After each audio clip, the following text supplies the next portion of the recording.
Você sabe, menina, que cabelo é uma das coisas que mais pedem para falar nas redes sociais, né? Então, Vitor, explica isso aqui. Vitor, por que esse produto funciona? Vitor, o que você acha desse produto? Vitor, o que é essa nova tecnologia que está aparecendo? E cabelo, gente, é uma coisa que eu vou ser sincero para vocês. Até 10 anos atrás não tinha quase nada publicado.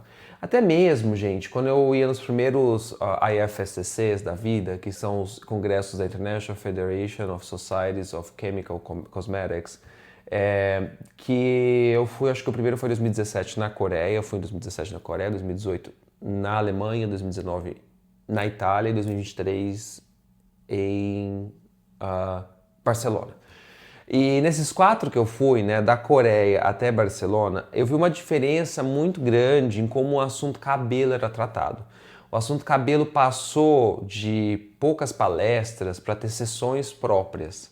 Então é muito legal a gente falar isso para vocês, porque isso mostra que houve uma mudança também na forma como as empresas, centros de pesquisa, independentes e tudo mais, começaram a enxergar cabelo. Era muito difícil quando eu comecei o doutorado lá em 2016, 2017. Eu tenho um trabalho com cabelo, que eu publiquei, acho que foi em 2021, mas esse estudo foi feito em 2018, 2019, e foi muito difícil eu conseguir encontrar referências para encontrar como fazer o estudo. Então você vê, né, se em menos de 10 anos, a quantidade de trabalhos que eu consigo ver hoje em dia, que tem um acesso na internet, sejam eles bons ou ruins, tá? É muito maior para cabelo. E isso reflete uma coisa pra gente. Primeiro de tudo, obviamente, a indústria cosmética vai mostrar, se tem mais estudo, mostra pra gente onde está o capital. Então a gente vê que cabelo é uma coisa que ganhou muita força. Segundo ponto é a gente conseguir entender que talvez também tenham existido, né, e tenham sido colocados aí em pauta, novas formas de avaliação, né, dos cabelos, dos fios dos cabelos e da ação de produtos. E isso vai ser um ponto central para vocês entenderem essa questão chave que sempre chega para mim. Ingredientes, eles vão penetrar ou não nos fios do cabelo. E eu gosto de falar para vocês aqui, gente, esqueçam os ingredientes de shampoo, tá? Shampoo serve para lavar. E a gente pode depois falar e fazer um vídeo se vocês quiserem, eu posso trazer para vocês. Por que, por exemplo, um shampoo anti-caspa funciona, então?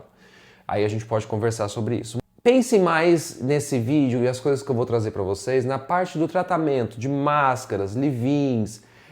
Então veja, leave-in também já era uma coisa que já não se usava tanto e que ganhou força nos últimos anos. Então isso também vai mudar a forma como a gente tem que avaliar os produtos, se a gente muda a nossa forma de consumo. Poucas coisas são sobre novos e maravilhosos ingredientes. A grande maioria é sobre novas formas e perspectivas de enxergar uma mesma coisa. Isso é uma coisa muito legal de conversar aqui.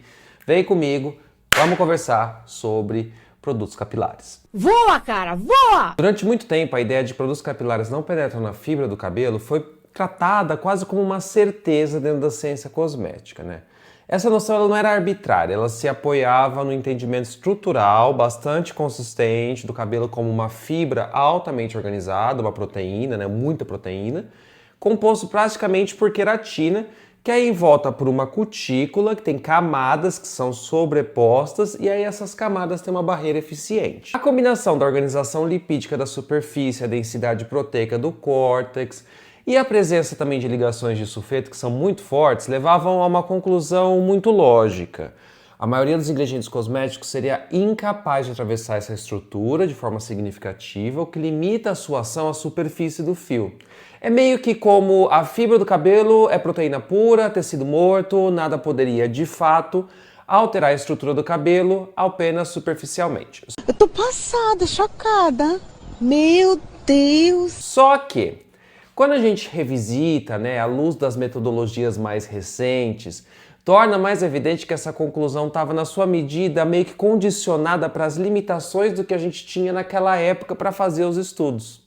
O ponto central dessa mudança não está necessariamente na descoberta de novos ingredientes revolucionários e coisas que mudaram muito, mas na evolução das ferramentas capazes de investigar o sistema capilar no nível de resolução química, ou seja, muito bom, muito refinado. Alguns estudos recentes que são publicados, né, têm explorado precisamente essa lacuna metodológica utilizando técnicas de imagiamento molecular que permitem observar diretamente a distribuição de compostos dentro da fibra capilar. É como se agora a gente fosse capaz de marcar a molécula e observar ela dentro da fibra, onde que ela chegou do produto até a fibra. Diferente das abordagens tradicionais, que antes forneciam informações indiretas ou médias globais, essa técnica permite mapear com precisão onde essas determinadas moléculas elas vão estar depois que você aplica o produto ali no seu fio. Essas abordagens a gente vai ter então o MALDI Imaging, por exemplo, né? É uma forma de espectroscopia de massas que possibilita a ionização das moléculas diretamente na seção da fibra capilar, preservando a organização espacial. Na prática, o cabelo ele é cortado transversalmente e a análise permite visualizar a distribuição de compostos em diferentes regiões, como a cutícula, o córtex e até mesmo dentro dessas estruturas. Esse tipo de análise, né, é capaz da gente conseguir ver a química dentro do fio, que representa uma mudança significativa dos métodos clássicos que não conseguiam distinguir adequadamente entre deposição e presença interna. É um conjunto de evidências novas, né, que ainda estão sendo construídas, mas que levam a uma conclusão importante. A penetração ela existe, mas não é universal, nem uniforme, nem necessariamente o princípio de mecanismo de ação para todos os ingredientes é o mesmo.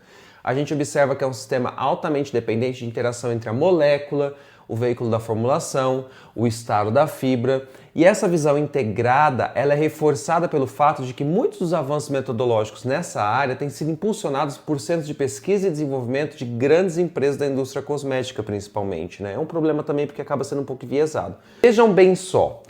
A questão do cabelo é diferente da pele. A pele, se a gente corta, a gente vai ter um tecido que vai se renovar e tudo mais, um tecido vivo. O cabelo, né, ele é proteína, ele é basicamente tecido morto. Ele não vai se renovar.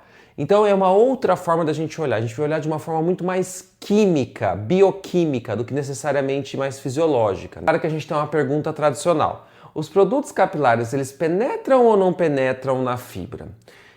E isso sim é uma pergunta mais inadequada de ser feito na realidade hoje em dia. Eu mesmo já levei isso como uma forma nas minhas aulas, porque era o que a gente sabia. Essa pergunta, ela simplifica excessivamente um sistema que é por natureza complexo, heterogêneo e dinâmico. Os métodos, modernos, eles não apenas fornecem respostas mais detalhadas, mas também revelam que a própria formulação da pergunta precisa evoluir.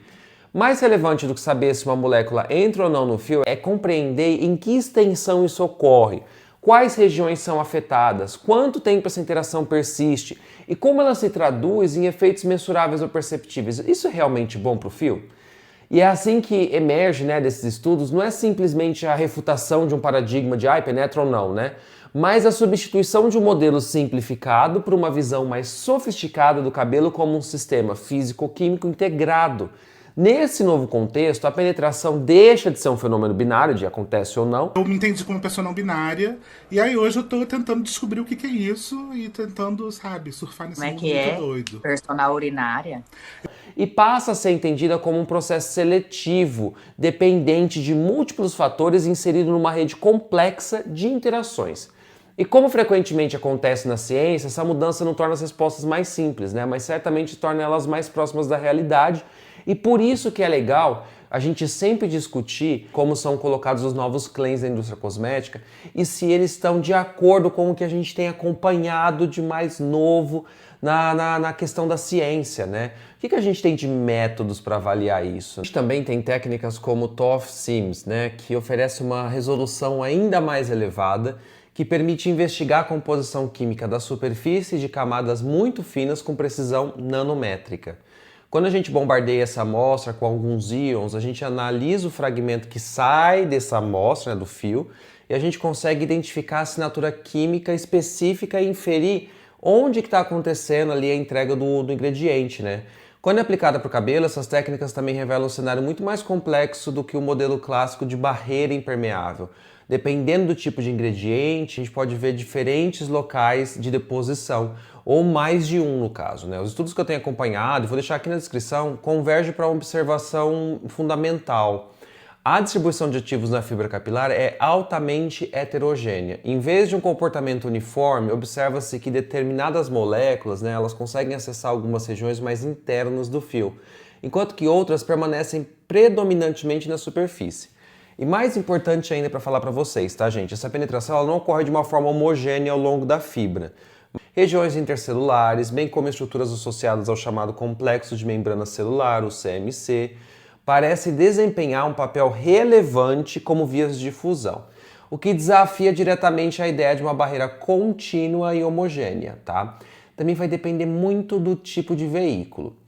Outro aspecto desses trabalhos é a forte dependência do estado da fibra capilar. Cabelos danificados apresentam alterações estruturais e químicas que impactam diretamente na interação com ingredientes cosméticos. Então, quando tem aumento de porosidade, desorganização da cutícula, modificações na composição lipídica e mudanças na distribuição de carga, tudo isso, né, quando você tem especialmente um aumento da carga negativa ali no fio, cria um ambiente muito mais permissivo à difusão de moléculas. Isso significa que a nossa substância pode apresentar comportamentos completamente distintos dependendo do grau de dano do cabelo. O que tem de implicações diretas tanto para a interpretação dos resultados experimentais quanto para o desenvolvimento de produtos. E quando a gente analisa, né, diferentes classes de compostos, como os óleos, proteínas hidrolisadas, vitaminas, polímeros, a gente observa que os mecanismos de ação são diversos, mesmo dentro de uma mesma classe. E nem sempre depende da penetração profunda. Certos óleos, por exemplo, né, demonstram uma capacidade de difusão parcial, especialmente quando apresentam afinidade química com os componentes lipídicos da fibra e se depositam em diferentes camadas ali da cutícula. Já algumas proteínas hidrolisadas exibem um comportamento que depende do tamanho molecular e da sequência de aminoácidos, fragmentos menores sendo penetrar mais facilmente, mas não necessariamente só o tamanho, mas a sequência de aminoácidos que a gente tem vai determinar isso, né? O tipo de aminoácido que compõe o peptídeo também é importante, né? Porque isso pode determinar se é mais polar ou não, entre outras questões. Polímeros também são importantes porque a gente acha que ele tem uma grande deposição superficial e é o que a gente consegue ver até hoje, é o que dá o condicionamento para o fio. Né? Então, seja os polímeros que são catiônicos, os com carga, ou polímeros sem carga. A gente vai resumir isso numa grande frase. A forma como a gente tem os nossos produtos hoje capilares, elas não de fato entregaram novas moléculas, coisas muito inovadoras. A inovação veio na forma de observar como os produtos interagem com o fio, porque não se dava tanta atenção para isso. Era basicamente um shampoo que ali vai lavar e aí vai deixar um excesso de carga negativa, e aí a gente vai usar um condicionador com cargas positivas, e aí a gente começou a melhorar um pouco as formulações, colocar ingredientes que melhoram o condicionamento, começou a perceber isso, mas começou a se perceber que, mas quando eu coloco alguns ingredientes extras aqui, também dá uma melhora. Será que eles também não têm alguma outra interação? Acreditavam-se que era uma melhor deposição, maleabilidade do fio, mas a gente já consegue ver que hoje em dia há mecanismos de reparação de ligações químicas, não necessariamente as de sulfeto, tá, gente? Porque essas são bem complicadas de serem refeitas, mas pontos de hidrogênio, especialmente, que podem melhorar transitoriamente ali como o seu fio está, isso a gente já consegue ver e mais de uma empresa conseguiu ver. Então eu acho que aqui a gente tem uma construção de uma narrativa interessante acontecendo e uma competição entre as empresas com relação a isso, tá bom?